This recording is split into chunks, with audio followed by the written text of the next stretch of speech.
Hi, I'm Jeff Gonzalez, president of Trident Concepts, and today I'm here with Brownell's Daily Defense to go over a do-it-yourself practice drill. Now this drill is called a TC count-up drill. Now the task is pretty simple. You're going to work this drill from the 25-yard line. So on the signal, you're going to draw and you're going to fire 1 round. Return to the holster. On the signal, draw, fire 2 rounds. Return to the holster. On the signal, draw and fire 3 rounds. Return to the holster. And on the signal, one final time, draw and fire 4 rounds. So all total, that would be 10 rounds. Now, the conditions are going to be from the 25-yard line versus a bullseye target within a 5-second part time. So each of those stages, you will have 5 seconds to fire. Now, the standards are going to be 4 score. So you're shooting on a bullseye qualification target, and when you're doing that, you're trying to achieve the highest score possible.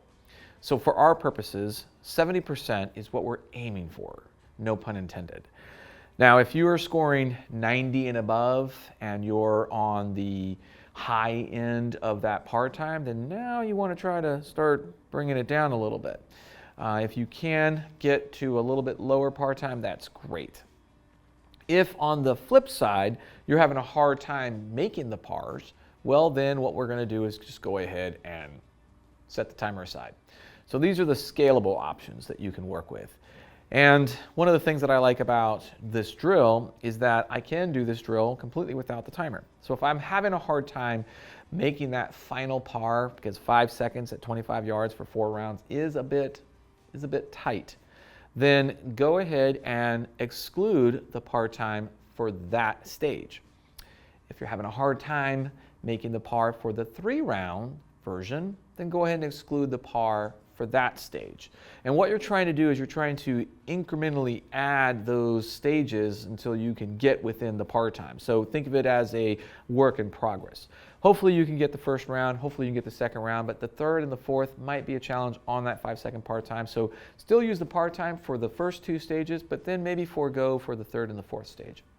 Now, if you're having a hard time in general, another option for scalables is to move the target closer. So instead of shooting it at the 25, we can do this at the 15. When it comes to the scoring, one of the things that we talk about is that you have 100 points total for this. When you're using the bullseye target, I'm going to suggest that anything out of the 7 be counted as a 0.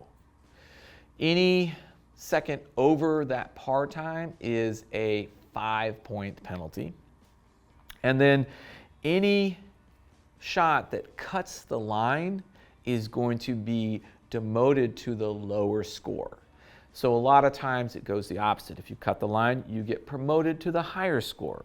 In this case, to add a little bit more of a challenge, we're going to demote to the lower score.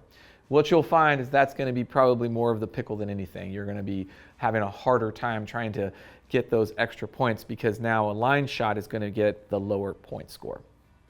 Now, when it comes to the equipment needed for this, we're going to need our standard eye and ear protection. We're going to need a timer if we want to do this on a par time. We're going to need a notebook and pencil to keep score of everything. 10 rounds is the required round count for a single run, and doing this 2 or 3 times is still on the lower volume side for a drill. Obviously, you're going to need a gun and a holster, and then as your target, some sort of bullseye. Many of the bullseye targets are available online that you can download and print on your home computer, and of course you can purchase several of them in various online stores. So I would love to hear your questions or comments, but really I'm interested in what kind of scores you guys are able to achieve. So please feel free to post those down below. I'm Jeff Gonzalez. Until then, take care and stay safe.